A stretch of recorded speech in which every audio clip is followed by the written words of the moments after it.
Hola a todos, aquí les comparto un spoiler de esta serie GL Clearville basadas en la novela. No dudes en suscribirte para estar al pendiente de los nuevos spoilers que traigo para ti. Los reclusos seguían siendo los mismos. Algo empezó a formarse silenciosamente en sus corazones. Bell no sabía si podía llamarlo alivio, pero ciertamente no era el odio ni el miedo que todos sentían. Dijeron que sentían algo por Claire. No es eso, no es para nada lo que dicen, pensó confundido. Pero, ¿qué es esto? ¿Desde cuándo estás encerrado aquí? El sonido del cerrojo al abrirse hizo saltar a ambas mujeres.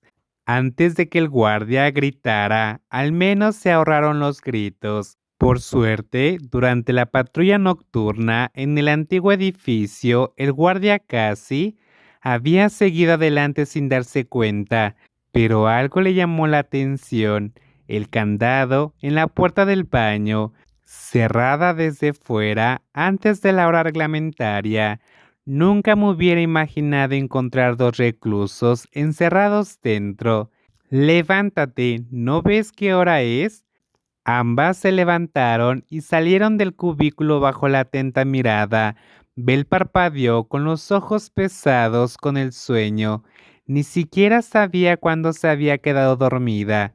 Tal vez el cansancio acumulado durante las noches sin dormir finalmente había podido con ella. A su lado, Claire abrió su boca adormilada, tan grande que casi podías oír su mandíbula crujir. Parecía que también había caído en un sueño profundo durante la tarde. Dense prisa, ya terminaron de cenar. El comedor cierra a las 4, según las normas. Todos han pasado hambre esta noche.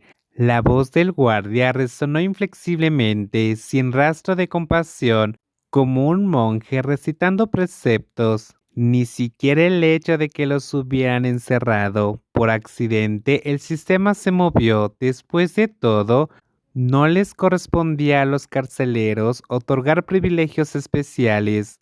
El cielo afuera se estaba volviendo naranja, el sol se hundía tras los muros blancos de la prisión.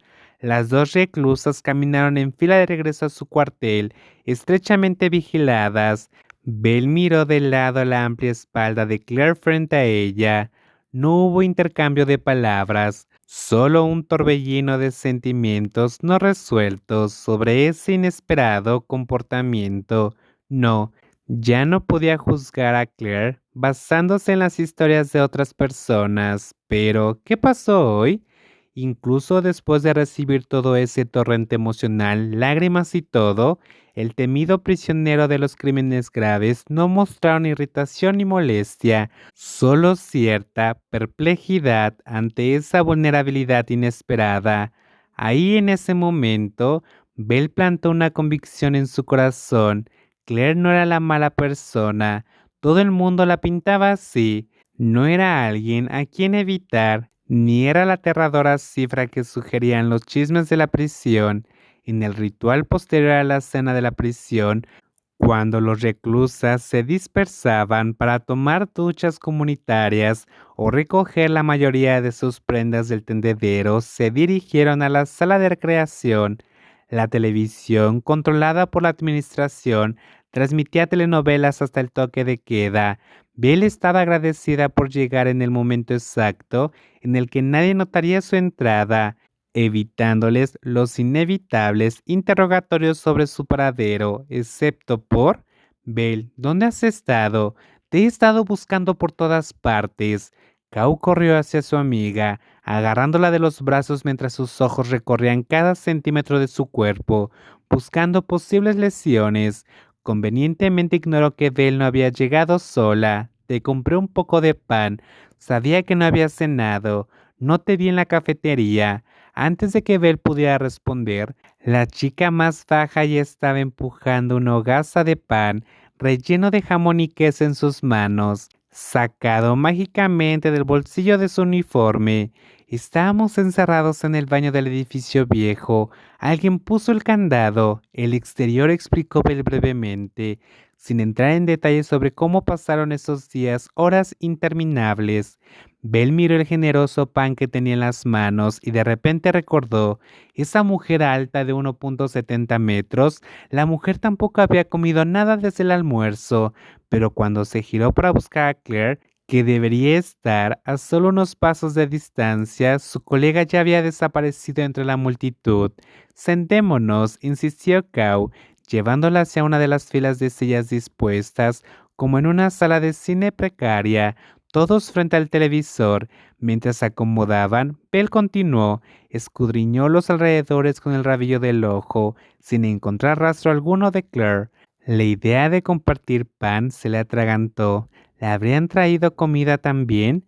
Con dedos delgados Bell partió el pan del jamón, y que es en dos mitades iguales. Ella estaba masticando distraídamente cuando la televisión en la sala de estar le llamó la atención. Las noticias mostraban un rostro que ya conocía demasiado bien. El policía de mediana edad, rodeado de micrófonos y reporteros, mantuvo una expresión impasible. Detrás de él, sus ayudantes fruncieron el ceño mientras pronunciaban su discurso. Drogas. La parte inferior de la pantalla anunciaba: Wanchaloem Sangaput, líder del Partido Socialista, niega rotundamente la participación de su hijo en el narcotráfico. Como saben, hace 2 semanas